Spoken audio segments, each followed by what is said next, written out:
T'es-tu déjà demandé pourquoi certaines personnes parviennent à faire revenir quelqu'un sans effort apparent, sans fierté, totalement livrées à elle, alors que d'autres, malgré tout ce qu'elles donnent, finissent ignorées? La réponse ne se trouve pas dans des astuces bon marché ou dans la manipulation émotionnelle, mais dans un principe ancien que peu de gens comprennent réellement. La majorité tombe dans la même erreur destructrice, croire qu'il faut toujours être présent, disponible, prêt à tout, pour être valorisé. Mais cette posture mène, en réalité, à une perte totale de pouvoir et à l'oubli. Il existe un chemin totalement différent, un chemin qui éveille chez l'autre une forme d'inquiétude si profonde qu'il ou elle commence à te chercher sans même comprendre pourquoi.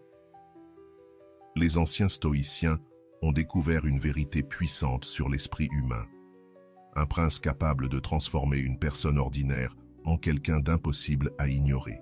Il ne s'agit ni de froideur ni d'indifférence, mais de déclencher des mécanismes invisibles qui retirent le contrôle émotionnel à l'autre. Dans cette vidéo, je vais te révéler les 10 secrets stoïciens qui font que n'importe qui peut te rechercher avec désespoir, sans orgueil, sans contrôle, sans même savoir pourquoi. Et tout cela, sans manipulation, sans jeu, seulement avec de la sagesse appliquée. Écris en commentaire, je suis la valeur qu'on a perdue. Cela ancrera en toi le premier pas pour attirer de nouveau ce qui semblait perdu. Tu te souviens de ce moment où tu réalises que quelqu'un a disparu de ta vie et que soudainement, un vide étrange s'installe. C'est comme si quelque chose d'important avait été déplacé, sans que tu puisses dire quoi exactement. C'est là la force la plus puissante dans le monde des relations. L'absence. Elle fait plus mal que n'importe quelle présence. La plupart des gens font exactement le contraire de ce qu'ils devraient lorsqu'ils veulent récupérer quelqu'un. Ils apparaissent plus souvent, envoient plus de messages, se rendent encore plus disponibles. Ils pensent ainsi être valorisés. Mais c'est faux. Plus tu te montres, moins tu as de valeur. C'est comme l'eau. Quand elle est partout, personne ne la remarque. Mais quand elle manque, tout le monde ressent la soif. Quand tu disparais de la vie de quelqu'un, tu crées un vide émotionnel impossible à ignorer. Il ne s'agit pas de faire semblant ou de jouer à l'indifférent. Il s'agit de comprendre que ta présence constante efface tout mystère et tout désir. Tu deviens banal, prévisible, ennuyeux. Réfléchis, quand tu perds quelque chose que tu aimais vraiment, tu n'y penses pas tout le temps, mais tu te surprends à espérer son retour. C'est pareil pour les relations. Quand tu quittes la scène, tu deviens cette chanson qu'on n'entend plus, ce parfum qui flotte encore dans l'air. Le secret, ce n'est pas de disparaître pour toujours. C'est de créer une absence qui éveille le manque, pas la colère. Une absence qui pousse l'autre à se demander « Où es-tu? Que fais-tu? Vas-tu bien? Es-tu avec quelqu'un ?» Cette curiosité devient comme une démangeaison qui ne disparaît pas. Plus la personne essaie de ne pas penser à toi, plus elle pense à toi. Mais attention, il y a une grande différence entre disparaître parce que tu es blessé et disparaître parce que tu connais ta valeur. Si tu le fais par douleur, par colère ou par vengeance, cela se voit. La personne sent que tu fais un drame, que tu cherches à attirer l'attention, et tu perds tout ton pouvoir. Mais si tu disparais parce que tu as une vie, des priorités, un monde intérieur riche, alors tu deviens intrigant. La vraie absence, ce n'est pas de punir, c'est de choisir de consacrer ton énergie à ce qui compte vraiment. C'est vivre une vie si intéressante que tu n'es tout simplement pas toujours disponible. Avant de continuer, si tu n'es pas encore abonné à ma chaîne YouTube, je t'invite à le faire dès maintenant. En t'abonnant, tu seras informé de toutes mes nouvelles vidéos, ce qui te permettra de ne rien manquer de contenu précieux. Quand l'autre se rend compte que tu ne l'attends pas, que tu avances sans lui, c'est là que l'impact est réel. Tu réveilles chez lui cette sensation.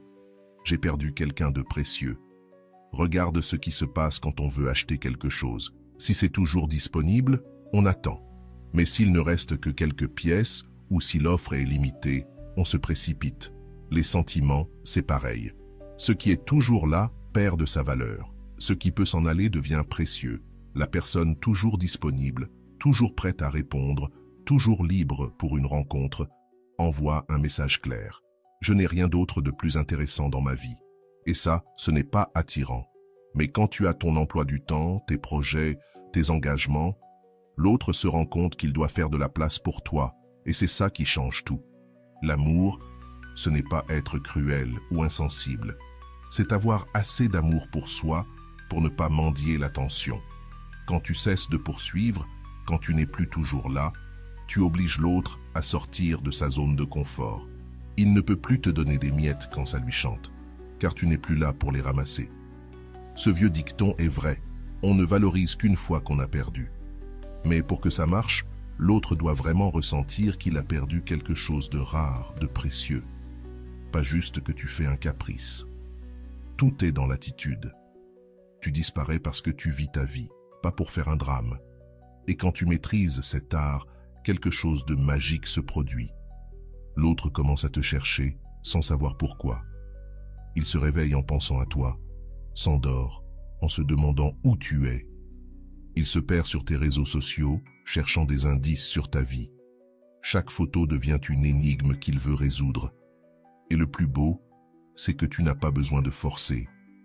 Quand ton absence est réelle, quand tu es réellement occupé par autre chose, l'autre le sent. Il sent que tu n'as pas besoin de lui, que tu vas bien sans lui. Et c'est là que naît un besoin profond, celui de prouver qu'il compte encore pour toi. Deuxième secret, le silence puissant. Tu savais que le silence pouvait être plus fort qu'un cri, plus puissant que 1000 mots? La plupart des gens ont peur du silence. Ils pensent qu'ils doivent parler, expliquer, se justifier, convaincre. Mais les sages de l'Antiquité le savaient déjà. Ceux qui parlent trop perdent leur pouvoir. Ceux qui savent se taire conquièrent les esprits et les cœurs. Quand quelqu'un te blesse, ton premier réflexe, c'est peut-être de parler, de te défendre, de crier ton point de vue. Mais en réalité, chaque mot devient une arme que l'autre peut utiliser contre toi. Le silence, lui, crée un vide que l'autre ressent. Quand tu ne réponds pas, quand tu n'expliques rien, quand tu ne tombes pas dans le jeu de la discussion, tu forces l'autre à rester seul avec ses pensées. Et là commencent les vraies questions. Pourquoi il ne répond pas? Qu'est-ce qu'il pense? Ai-je dit quelque chose de mal? Souviens-toi combien de fois tu es resté à ruminer une conversation où l'autre ne t'a rien dit, où son silence t'a fait plus d'effet qu'une longue explication. Le silence intelligent n'est pas là pour punir, il est là pour te protéger, pour choisir quand tes mots valent la peine d'être prononcés et quand il vaut mieux laisser tes actions parler à ta place. Tu n'as pas à répondre à toutes les provocations. Tu n'as pas à expliquer ce que tout le monde n'est pas prêt à comprendre. Quand tu apprends à te taire au bon moment, l'autre ne peut plus te classer. Il ne peut plus deviner tes réactions. Tu deviens un mystère. Et ce mystère, il veut le percer. Mais il y a un art dans le silence. Tous les silences ne se valent pas. Le silence faible est celui qui est rempli de douleur, de colère refoulée, de mots que tu aurais voulu dire. Ce type de silence, l'autre personne le ressent de loin, et il perd toute sa force. Le silence puissant, en revanche, naît de la paix intérieure. Il vient de cette certitude profonde que tu n'as rien à prouver à personne. Imagine deux situations. Dans la première, quelqu'un te dit quelque chose qui te blesse et tu exploses. Tu cries, tu pleures, tu dis tout ce que tu ressens. Dans la seconde, la personne dit la même chose, mais toi, tu la regardes dans les yeux, tu ne dis rien et tu t'en vas. Laquelle de ces deux scènes va vraiment marquer l'esprit de l'autre? Laquelle va la faire douter de ses choix? Le silence te protège aussi de dire des choses que tu pourrais regretter. Combien de fois as-tu prononcé des mots dans la chaleur du moment que tu as ensuite regretté? Combien de fois as-tu souhaité pouvoir revenir en arrière et garder la bouche fermée? Quand tu apprends à te taire, tu évites d'aggraver les choses. Et pourtant, tu gagnes en respect. Les gens sont habitués à ceux qui réagissent, qui entrent dans le jeu de la discussion, qui s'empressent d'expliquer ou de se justifier. Mais quand ils rencontrent quelqu'un qui reste calme, qui ne court pas derrière eux pour donner des explications, cela crée une forme d'admiration inconsciente. C'est comme s'ils pensaient « Waouh, Cette personne a une force intérieure que je n'ai pas. Le silence bien utilisé crée aussi un espace pour que l'autre ressente le manque de ta voix. Quand tu parles trop, ton opinion devient banale, tes mots perdent de leur poids. Mais quand tu choisis avec soin ce que tu dis, chaque mot devient important. La personne écoute avec attention, elle guette la moindre de tes réactions. Ne confonds pas cela avec de la froideur ou de l'indifférence. Le silence puissant ne signifie pas que tu ne ressens rien. Cela signifie simplement que tu ne laisses pas tes émotions contrôler tes réactions. Peut-être que tu ressens beaucoup à l'intérieur, mais à l'extérieur, tu montres du calme et de la maîtrise. Et c'est bien plus attirant que quelqu'un qui explose tout le temps. Ce qui est encore plus fascinant, c'est que le silence force l'autre à assumer ses actes. Quand tu ne cours plus après pour tout expliquer, pour tout résoudre, pour tout pardonner, la personne doit faire face au poids de ses propres choix. Elle ne t'a plus comme échappatoire à sa conscience coupable. Et avec le temps, ce silence perturbe sa tranquillité. Elle se demande ce que tu penses, si tu te soucies encore d'elle, si tu as déjà tourné la page. Et plus elle cherche à comprendre, plus elle devient désespérée de briser ce silence que tu as installé. Alors elle revient vers toi, sans fierté, cherchant à comprendre ce qui a changé. Souviens-toi, ceux qui parlent trop révèlent leur désespoir. Ceux qui savent quand se taire, eux, révèlent leur puissance. Le silence est le langage des forts, de ceux qui connaissent leur valeur et n'ont rien à prouver. Troisième point, le mystère naturel. T'es-tu déjà demandé pourquoi certaines personnes sont inoubliables, alors que d'autres, même belles et intéressantes, finissent par être oubliées? La différence ne réside pas dans l'apparence ou l'argent, mais dans une qualité invisible que peu savent cultiver. Le vrai mystère ne consiste pas à être faux ou à cacher qui tu es, mais à ne pas tout livrer à n'importe qui. La plupart des gens, lorsqu'ils aiment quelqu'un, commettent l'erreur de tout dévoiler dès les premiers rendez-vous. Ils parlent de leur enfance, de leurs ex, de leurs problèmes de famille, de leurs peurs, de leurs rêves, de leurs insécurités. Pensant créer une intimité, ils tuent en réalité toute forme de curiosité. C'est comme regarder un film en connaissant déjà la fin. Ça n'a plus aucun intérêt. Le mystère naturel, ce n'est pas mentir, ni inventer une vie. C'est se révéler lentement, comme on pèle un fruit avec délicatesse, pour savourer chaque morceau. Quand tu ne racontes pas tout d'un coup, l'autre ressent cette excitation de découvrir un trésor caché. Chaque conversation révèle une nouvelle facette de ta personnalité. Et c'est addictif. Pense aux personnes qui ont le plus éveillé ta curiosité. Ce n'étaient sûrement pas celles qui se sont livrées entièrement dès le début, mais celles qui laissaient quelques indices, qui disaient certaines choses, et en taisaient d'autres, celles qui avaient des couches à découvrir. C'est ce sentiment que tu dois éveiller chez les autres. Quand tu es un livre ouvert dès le premier jour, la personne lit tout rapidement, et c'est fini. Mais quand tu es comme ces livres qui cachent des secrets entre les pages, alors elle veut continuer à lire. Elle veut savoir ce qu'il y a encore à découvrir. Chaque rencontre tourne une nouvelle page de ton histoire. Le secret est de doser l'information. Tu peux parler de ton travail, mais tu n'as pas à dévoiler tous les détails de ta carrière. Tu peux dire que tu aimes voyager, mais sans montrer chaque photo de chaque lieu. Tu peux évoquer ta famille, mais inutile de raconter tous les drames. Laisse toujours un goût de « j'en veux encore ». Cela ne veut pas dire être froid ou distant. Tu peux être chaleureux, présent, attentionné, tout en gardant certaines parties de toi secrètes. En réalité, les personnes les plus captivantes sont comme ça. Elles s'impliquent émotionnellement, mais conservent certains mystères. Ce mystère se reflète aussi dans tes habitudes, ta routine. Quand tu mènes une vie riche et pleine de sens, mais que tu ne dévoiles pas chaque détail, tu attises naturellement la curiosité. L'autre se demande « Que fait-elle quand elle n'est pas avec moi? À qui parle-t-elle? Quels lieux fréquente-t-elle? Quelles histoires a-t-elle encore à raconter ?» Il y a un pouvoir immense dans le fait d'avoir des choses dont tu ne parles pas. Pas par honte, mais par choix. Un passe-temps secret. Un lieu que tu aimes garder pour toi. Un rêve que tu gardes pour ton cœur seul. Quand l'autre réalise que tu as encore des couches non révélées, cela réveille un désir presque irrésistible de découvrir ce qui t'habite. Aujourd'hui, les réseaux sociaux ont tué le mystère. Tout le monde montre tout, chaque repas, chaque sortie, chaque pensée. Mais imagine le pouvoir d'être différent, de ne publier que certaines choses, tout en laissant d'autres pour ceux qui partagent ta vraie vie. La personne deviendra folle de ne pas savoir ce que tu gardes pour toi. Le vrai mystère, c'est aussi de ne pas être prévisible. Quand l'autre pense te connaître, tu lui montres une facette inattendue.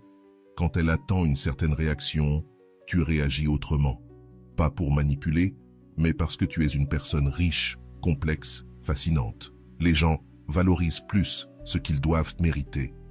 Si tu te livres totalement dès le début, il n'y aura plus rien à découvrir plus tard. Mais si tu te révèles lentement, comme si tu enlevais un à un les voiles, chaque découverte devient un cadeau. Et c'est ça, le plus beau dans le mystère naturel. Chaque relation devient unique. Tu ne montres pas tout à tout le monde.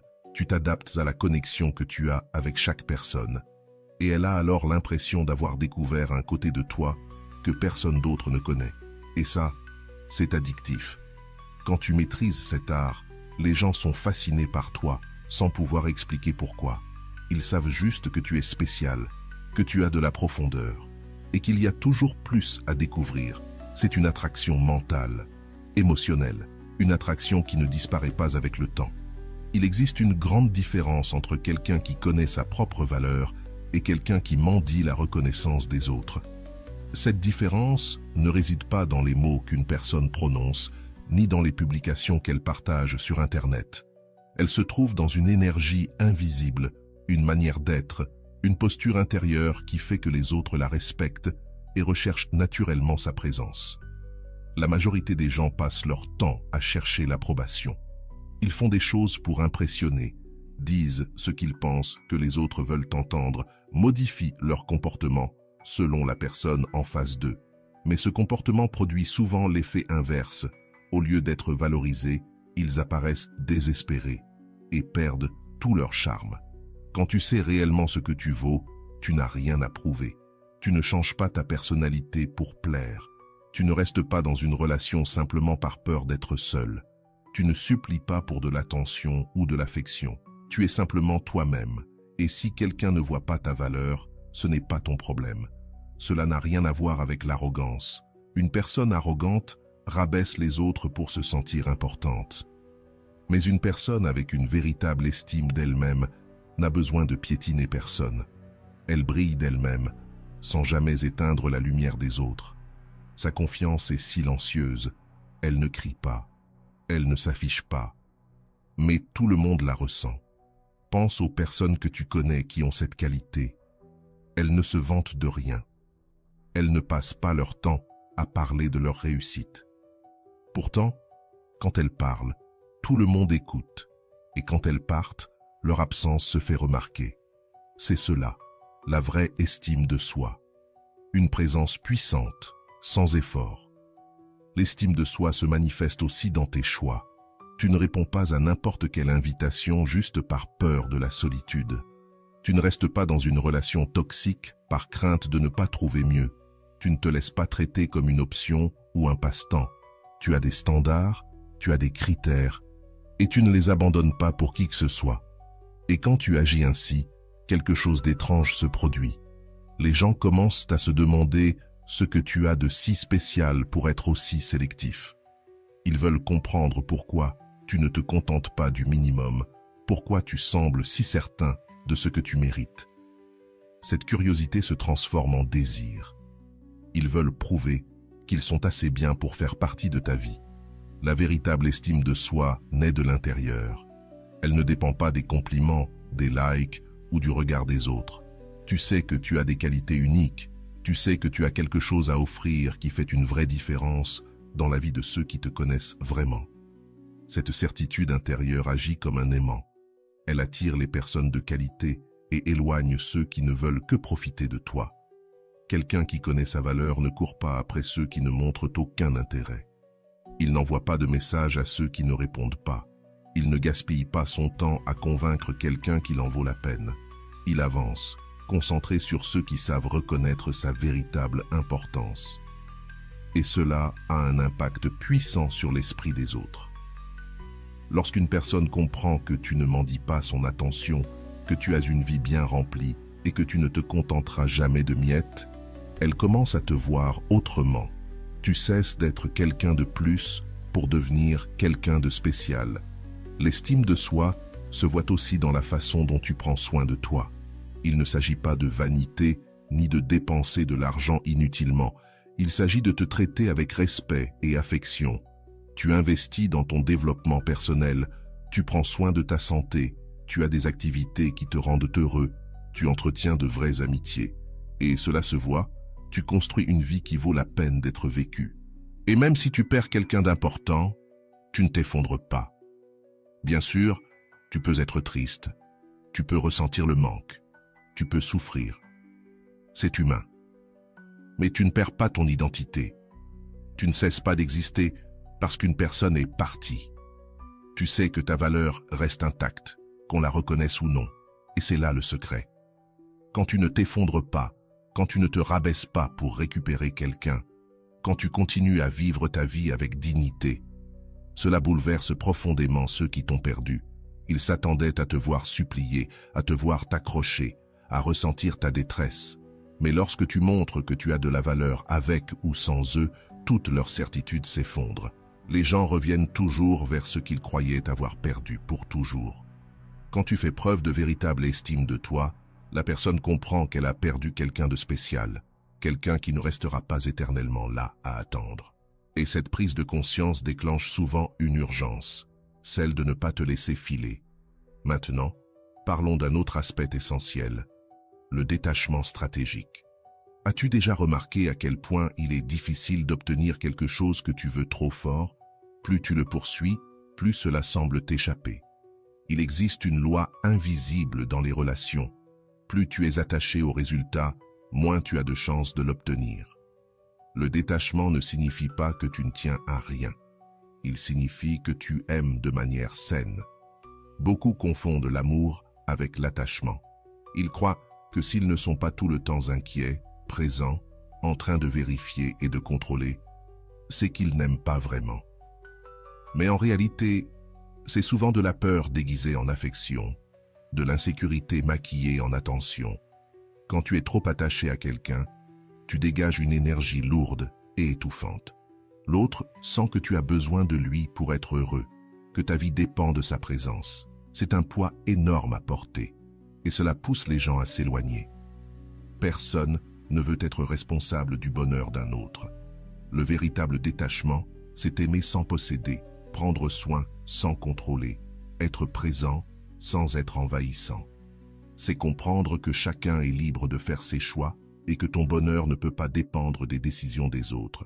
Et quand tu arrives à aimer de cette façon, il se passe quelque chose de magique. L'autre personne se sent libre de choisir d'être avec toi et non pas obligée de rester. Imagine la différence entre retenir un oiseau de force et laisser ta main ouverte pour qu'il y revienne de lui-même. Si tu le serres trop fort, il cherchera à s'enfuir. Si tu ouvres ta main, il peut choisir de rester parce qu'il s'y sent bien. C'est pareil avec les gens. Ils restent là où ils se sentent libres d'être eux-mêmes. Le détachement stratégique ne veut pas dire que tu ne ressens rien, mais que tu aimes de manière mature. Tu veux le bonheur de l'autre, même si cela signifie qu'il suit un chemin différent.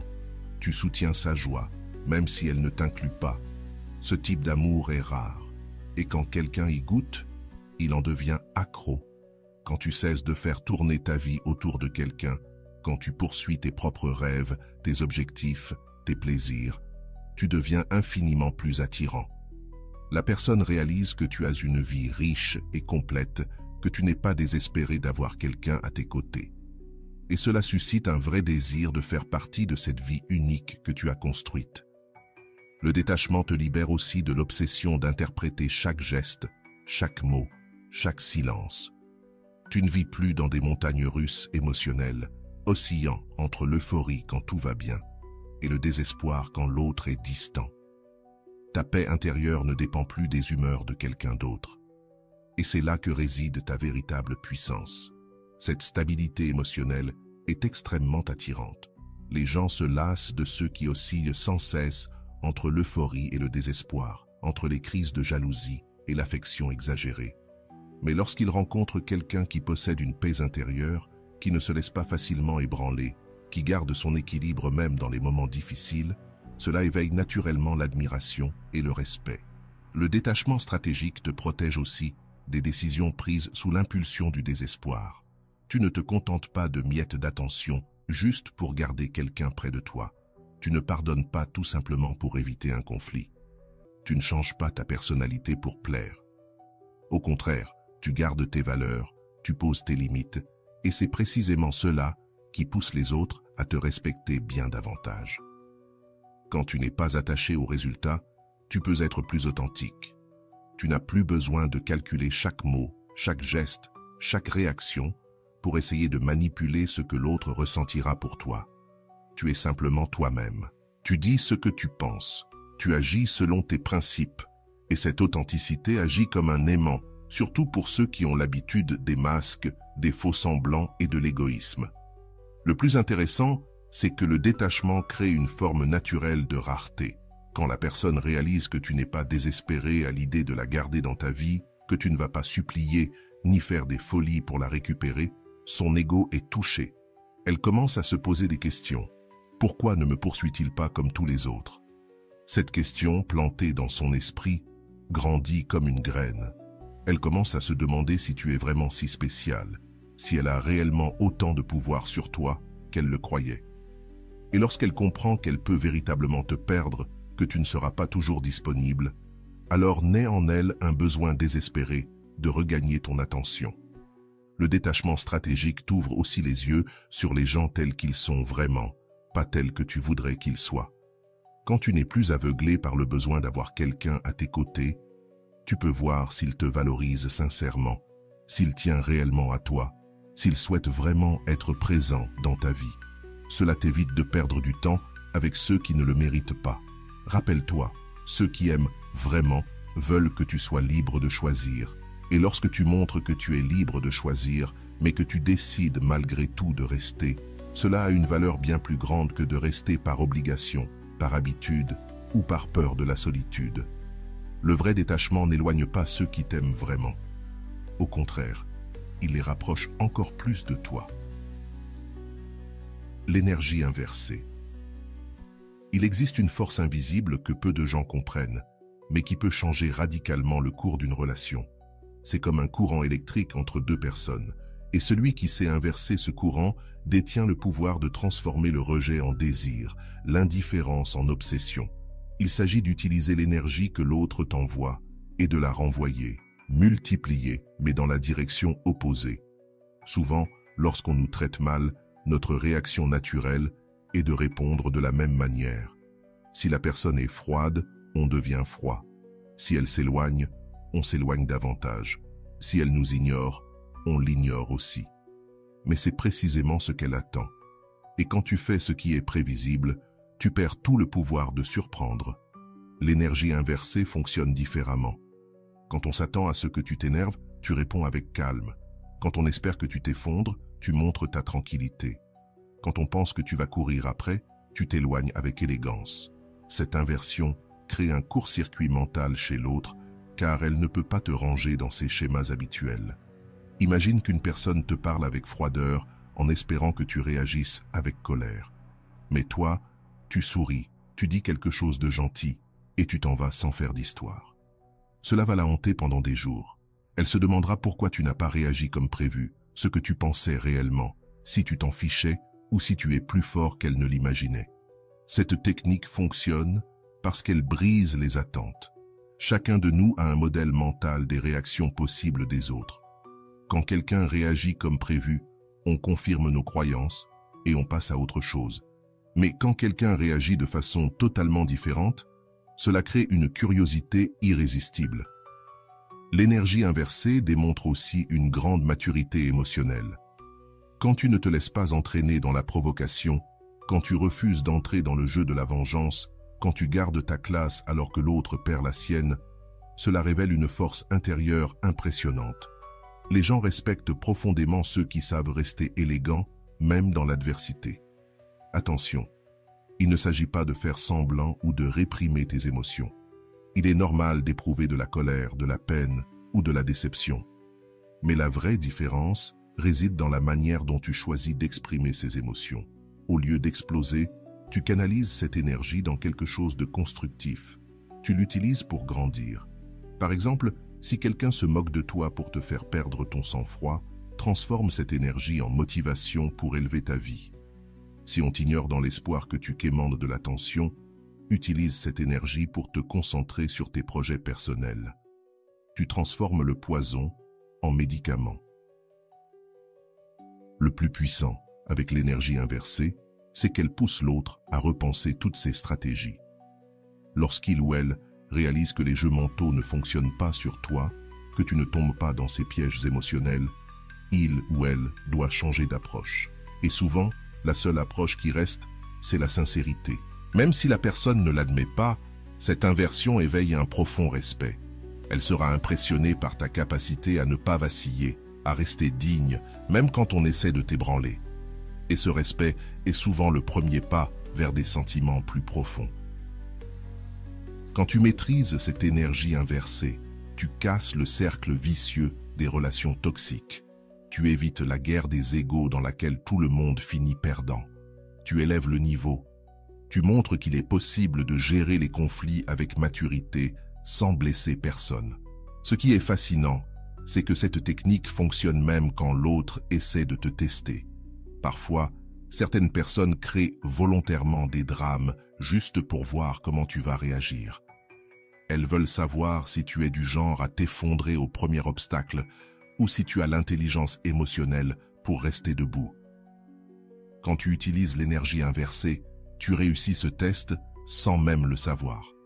L'autre comprend que tu n'es pas comme la majorité, tu as le contrôle sur toi. Tu ne te laisses pas manipuler par des émotions toxiques. Et cela suscite une admiration inconsciente qui peut évoluer en quelque chose de beaucoup plus grand. Enfin, l'énergie inversée protège ta paix intérieure. Quand tu refuses de vibrer à la même fréquence négative que l'autre, quand tu ne te laisses pas contaminer par sa toxicité, tu préserves ton énergie. Et cette énergie propre, alignée, attire naturellement. Les gens veulent être proches de ceux qui les font se sentir bien. Retiens bien, il ne s'agit pas de tout accepter ou d'être passif. Il s'agit de choisir tes batailles avec sagesse. De ne pas gaspiller ton énergie sur ceux qui ne la méritent pas. De rester digne même quand d'autres s'effondrent. Et quand tu fais cela de manière constante, tu deviens irrésistible pour ceux qui comptent vraiment.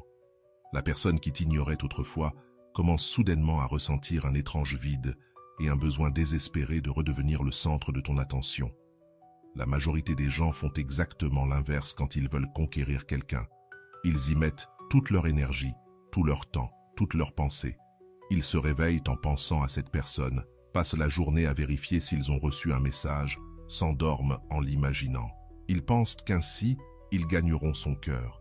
Mais en réalité, ils lui remettent tout leur pouvoir. Quand tu te focalises trop sur une personne, tu envoies un message silencieux, mais extrêmement clair. Ma vie tourne autour de toi. Tu es plus important que moi. Et ça, c'est l'opposé de ce qui est attirant. Personne ne tombe amoureux de quelqu'un qui le place si haut sur un piédestal qu'il s'efface lui-même dans le processus. On tombe amoureux de ceux qui ont une vie intéressante et choisissent de la partager avec nous. Rediriger ton attention ne signifie pas faire semblant de ne pas t'intéresser ou essayer de rendre l'autre jaloux. Cela signifie littéralement construire une vie si riche, si pleine de bonnes choses, que tu n'as même plus le temps de t'obséder pour une seule personne. Tu as un travail qui te passionne, des loisirs qui t'enthousiasment, des amis qui te font rire, des projets qui te motivent. Imagine deux situations. Dans la première, tu passes ta journée à attendre un message, à consulter ton téléphone toutes les 5 minutes, à annuler des plans dans l'espoir que cette personne t'écrive. Dans la seconde, tu es tellement pris par ta propre vie que, lorsqu'elle te contacte enfin, tu mets du temps à répondre parce que tu étais occupé à vivre. Laquelle de ces deux situations est la plus attirante? Quand tu rediriges ton attention vers toi-même, des choses très intéressantes commencent à se produire. D'abord, tu deviens plus intéressant parce que tu es en constant apprentissage, en évolution, en train de vivre de nouvelles expériences. Ensuite, tu deviens moins disponible ce qui augmente automatiquement ta valeur perçue. Enfin, tu cesses d'émettre cette énergie de besoin qui repousse les autres. Et ce qui est fascinant, c'est l'effet que cela a sur ceux qui étaient habitués à recevoir toute ton attention. Cette personne se sentait à l'aise en sachant que tu étais toujours là, toujours disponible, toujours focalisé sur elle. Mais soudain, elle réalise que tu as d'autres priorités, d'autres centres d'intérêt, d'autres personnes dans ta vie. Et cela crée une agitation intérieure qu'elle ne peut pas ignorer. C'est comme une chanson que tu écoutais tous les jours. Tu ne te rendais même pas compte à quel point elle te plaisait, jusqu'au jour où elle disparaît. C'est pareil avec les gens. Ils ne réalisent la valeur de ton attention que lorsqu'elle n'est plus toujours disponible. En redirigeant ton attention, tu te protèges aussi des fantasmes irréalistes. Quand tu es obsédé par quelqu'un, tu as tendance à l'idéaliser, à ignorer ses défauts, à lui prêter des qualités qu'elle n'a pas. Mais quand tu es centré sur d'autres choses, tu peux la voir telle qu'elle est vraiment, sans les filtres du besoin. Ce changement de perspective est libérateur. Tu cesses d'accepter des miettes d'attention comme si c'était des festins.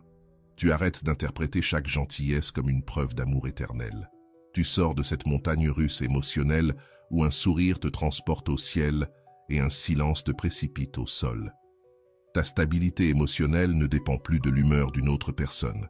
Et lorsque tu es vraiment concentré sur la construction d'une vie incroyable pour toi-même, cela se voit dans tout.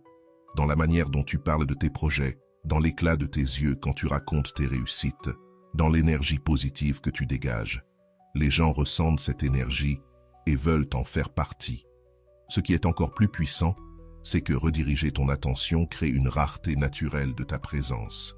Quand tu n'es plus toujours disponible, toujours présent, toujours intéressé, l'autre doit se battre avec d'autres priorités pour obtenir ton temps. Et cela réveille un instinct de conquête qui était endormi. En ayant une vie riche et pleine, tu deviens une personne qui ajoute de la valeur à la vie des autres. Pas une charge, pas un fardeau, pas une personne dépendante. Tu deviens quelqu'un qui apporte des choses nouvelles, des expériences, des perspectives différentes. Et les gens veulent être entourés de ceux qui les élèvent, pas de ceux qui les tirent vers le bas. Ce recentrage développe aussi naturellement ta confiance. Quand tu accomplis des choses, que tu relèves des défis, que tu grandis, tu te sens automatiquement plus sûr de toi. Et cette vraie confiance, celle qui naît de tes propres efforts, est bien plus attirante que celle qui dépend du regard des autres. N'oublie jamais ceci, ceux qui t'aiment vraiment seront heureux de te voir évoluer, de te voir t'épanouir, de te voir construire une vie pleine. Et si quelqu'un est dérangé par le fait que tu ne lui consacres plus toute ton attention, c'est qu'il ne voulait pas ton bonheur, mais ta dépendance. Quand tu rediriges ton attention de manière sincère, tu ne récupères pas seulement ceux qui t'avaient perdu. Tu attires de bien meilleures personnes dans ta vie. Des personnes qui admirent ton indépendance, qui respectent tes accomplissements, qui veulent t'ajouter à leur vie, pas simplement recevoir ton attention inconditionnelle. Et enfin, parlons de la puissance de la présence rare. Il y a une grande différence entre être toujours disponible et être réellement spécial. La présence rare ne veut pas dire être distant ou jouer à un jeu. Cela signifie simplement comprendre que les choses les plus précieuses ne sont ni partout, ni toujours accessibles. Quand tu deviens une présence rare dans la vie de quelqu'un, tu deviens immédiatement plus désirable. La plupart des gens croient qu'ils doivent toujours être là, tout le temps, pour ne pas être oubliés. Ils répondent aux messages à la seconde, acceptent toutes les invitations, annulent leurs propres plans pour être disponibles. Mais en faisant cela, ils deviennent communs, prévisibles, sans aucune valeur particulière. Réfléchis à ce que tu valorises le plus dans ta vie. Ce ne sont probablement pas les choses que tu peux avoir tous les jours. Ce sont ces moments rares, ces expériences uniques, ces personnes qui ne sont pas toujours là, mais qui laissent une trace profonde. Les relations fonctionnent exactement de la même manière. Ce qui est toujours là perd de son charme. La rareté crée l'attente. Quand les gens savent qu'ils ne te verront pas à chaque instant, qu'ils n'ont pas un accès permanent à toi, chaque rencontre devient un événement spécial. Ils attendent avec impatience la prochaine occasion d'être en ta présence. Et ce n'est pas une question de jouer un rôle ou de prétendre être occupé. Une vraie présence rare vient d'une vie vraiment intéressante, d'un emploi du temps rempli de choses qui comptent. Tu as des projets qui t'enthousiasment, des amis à voir, des passions à entretenir. Quand tu deviens une présence rare, les gens savourent chaque moment passé avec toi. Ils sont pleinement présents. Ils ne consultent pas leur téléphone, ne pensent pas à autre chose. Ils savent que ton temps est précieux. Alors, ils en profitent pleinement. Et c'est là que la magie opère. Les gens ressentent souvent le besoin de protéger, de garder, de s'assurer que quelque chose ne leur échappe pas. Inconsciemment, ils commencent à te traiter comme un trésor qu'ils doivent préserver. Le plus intéressant, c'est de voir comment ta présence rare affecte la qualité de tes relations. Quand tu n'es pas toujours disponible, tu filtres automatiquement les personnes qui tiennent vraiment à toi. Ceux qui ne venaient vers toi que par convenance ou par ennui disparaîtront rapidement. Mais ceux qui te valorisent sincèrement feront l'effort de libérer du temps pour toi. Cette rareté te protège aussi des relations superficielles. Être toujours disponible, c'est risquer d'être vu comme une distraction, une échappatoire, une seconde option. Mais quand ta présence devient rare, les autres doivent faire preuve d'intention. Ils ne peuvent plus te chercher simplement quand ils n'ont rien de mieux à faire. Ce positionnement crée un cycle très positif. Plus tu deviens une présence spéciale, plus des personnes intéressantes veulent faire partie de ta vie. Et plus ta vie devient riche et pleine de sens, plus tu deviens rare. C'est comme une spirale ascendante qui t'élève vers des cercles sociaux de meilleure qualité. Souviens-toi, la rareté ne se mesure pas en quantité, mais en qualité. Tu peux voir quelqu'un une seule fois par mois, mais si cette rencontre est mémorable, elle aura bien plus de valeur que 50 rendez-vous sans âme. Les gens se souviennent des moments qui touchent leur cœur, pas de ceux qui n'étaient là que pour tuer le temps. Quand tu maîtrises cet art, quelque chose de magique se produit. Ceux qui te prenaient pour acquis réalisent soudain que tu n'es plus toujours là, qu'ils doivent désormais programmer un rendez-vous pour te voir, qu'ils sont en concurrence avec d'autres priorités de ta vie. Cela crée une urgence qui n'existait pas avant. La personne qui ne t'appelait que par ennui doit désormais anticiper. Celle qui annulait vos plans à la dernière minute doit maintenant respecter ton emploi du temps. Ce renversement de pouvoir se fait naturellement lorsque tu deviens rare et précieux. Ta rareté augmente aussi l'impact de chaque interaction. Quand les gens te voient moins, ils écoutent davantage. Chaque mot que tu dis, chaque geste que tu fais prend plus de poids. Ton avis est plus respecté, tes conseils sont plus écoutés, ta présence devient marquante et inoubliable. Le secret, c'est d'être rare sans devenir inaccessible. Reste une personne accessible et bienveillante, mais sois clair sur tes priorités. Tu as du temps pour ceux qui le méritent, mais pas pour tout le monde. Tu es là pour les moments importants, mais pas pour la futilité. Cette sélection naturelle fait toute la différence. En devenant une présence rare, tu plantes une graine de nostalgie dans le cœur de l'autre. Cette personne commence à penser à toi, à se rappeler les moments partagés, à souhaiter plus de temps à tes côtés. Et c'est ce désir qui nourrit la passion. Il existe aussi une force invisible qui sépare les gens ordinaires de ceux qui deviennent irrésistibles, le contrôle intérieur. Ce n'est pas dominer les autres ou manipuler les situations. C'est avoir une maîtrise totale de ses propres émotions, réactions et impulsions. Quand tu développes ce contrôle, tu deviens comme un rocher au milieu d'une mer agitée. Et ceux qui t'entourent sont fascinés par cette stabilité qu'ils n'ont pas. La plupart des gens vivent comme des feuilles emportées par le vent, ballottées par les humeurs des autres et les circonstances. Ils explosent lorsqu'on les provoque. Ils s'effondrent lorsqu'on les rejette. Ils s'emballent pour le moindre geste d'affection. Cette montagne russe émotionnelle est épuisante pour eux-mêmes, mais aussi repoussante pour les autres. Avoir un vrai contrôle intérieur, c'est ne pas réagir automatiquement aux stimuli extérieurs. Quelqu'un peut essayer de te blesser, de se moquer de toi, de te faire perdre ton calme, mais tu choisis consciemment ta réponse. Cette capacité à rester calme dans les situations difficiles suscite une admiration presque instantanée. Le contrôle intérieur ne signifie pas être froid ou insensible. tu ressens toujours la colère, la joie, la tristesse, la passion. La différence, c'est que tu ne te laisses pas dominer par ces émotions.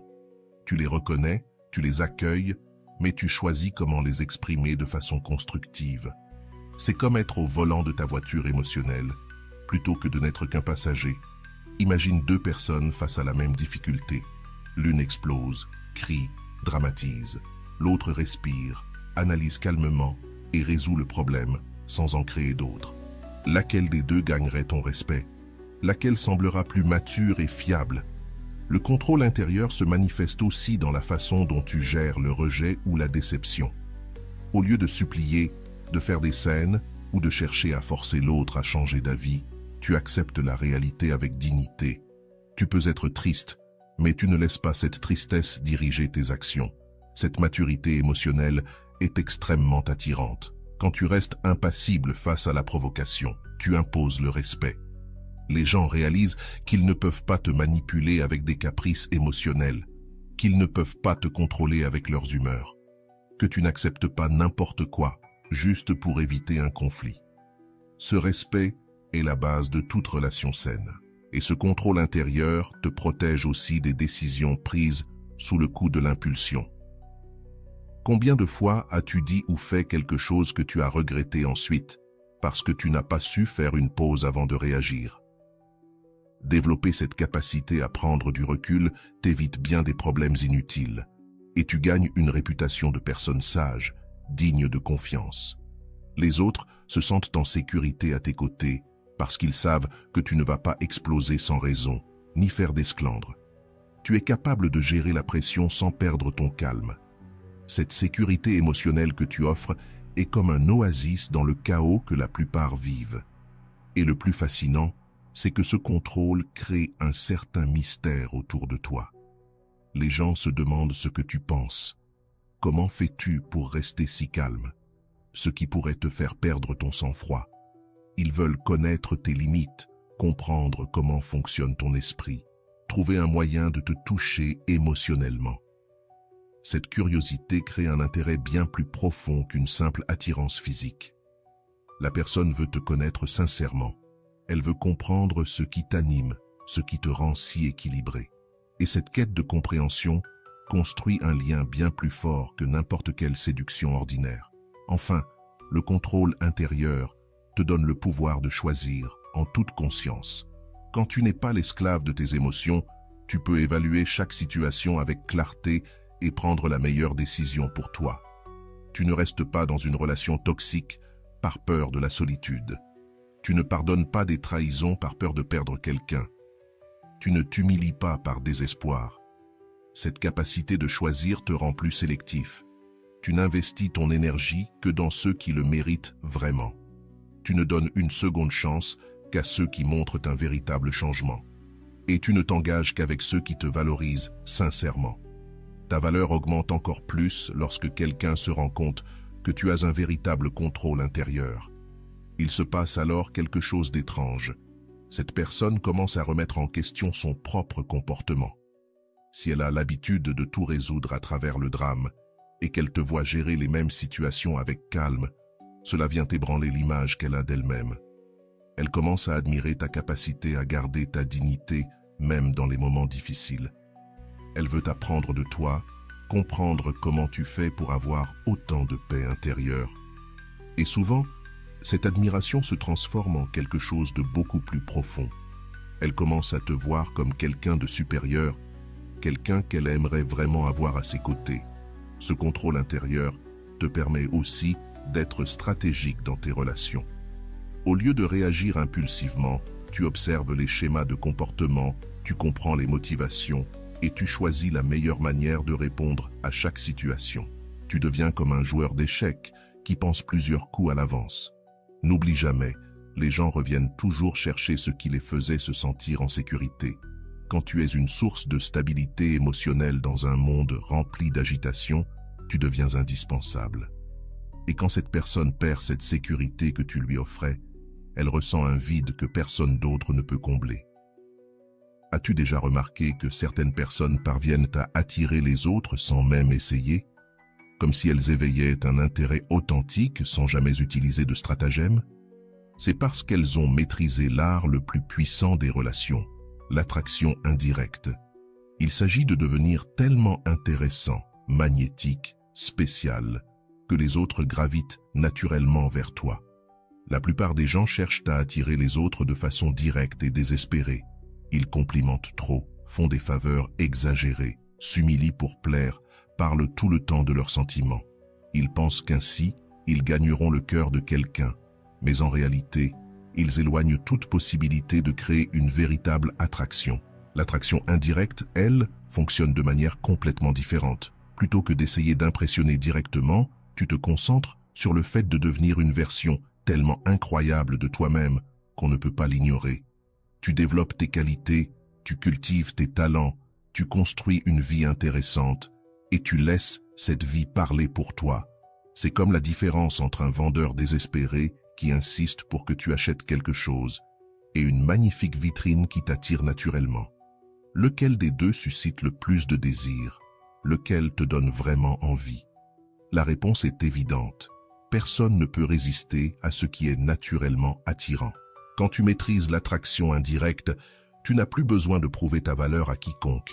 Ta valeur brille dans chaque conversation passionnante que tu as, dans chaque projet stimulant que tu développes, dans chaque histoire fascinante que tu racontes. Les gens sentent que tu es spécial, sans que tu aies à le dire. Le secret, c'est de développer des aspects authentiques de ta personnalité qui attirent naturellement. Ton humour, ton intelligence, ta créativité, ta générosité, ton courage. Et quand tu cultives ces qualités par amour de toi-même, et non pour impressionner, elles brillent d'une manière authentique. L'attraction indirecte crée aussi une dynamique bien plus saine dans les relations. Au lieu que l'autre se sente oppressé par des signes d'intérêt trop évidents, il ou elle commence naturellement à vouloir te connaître. C'est cette personne qui va poser des questions sur ta vie, chercher des opportunités pour te voir. Et cette inversion est très puissante, car elle donne à l'autre l'impression de te conquérir, au lieu de se sentir conquis. Or, tout le monde préfère sentir qu'il a choisi quelque chose, plutôt qu'on lui ait imposé. Quand quelqu'un sent qu'il a dû faire un petit effort pour éveiller ton intérêt, la valeur qu'il accorde à la relation augmente. L'attraction indirecte fonctionne aussi parce qu'elle réveille la curiosité naturelle. Quand tu ne déclares pas tes sentiments à tout bout de champ, quand tu ne montres pas clairement ton intérêt, tu crées un mystère que l'autre veut élucider. Elle se demande « Est-ce qu'il m'aime bien? Que pense-t-il de moi ?» Et cette agréable incertitude, c'est le carburant de la passion. Quand tout est trop clair, trop garanti, trop évident, il n'y a plus de place pour la fantaisie, pour l'imagination, pour cette délicieuse tension de ne pas savoir exactement où tu en es.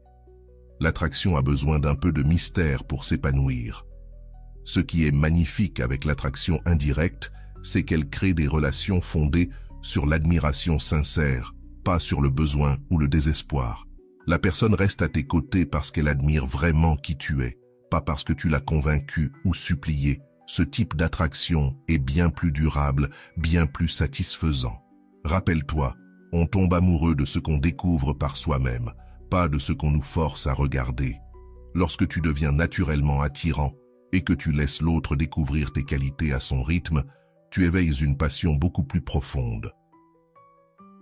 L'attraction indirecte, c'est être tellement extraordinaire que les autres ne peuvent pas t'ignorer, même quand tu ne cherches pas à les impressionner.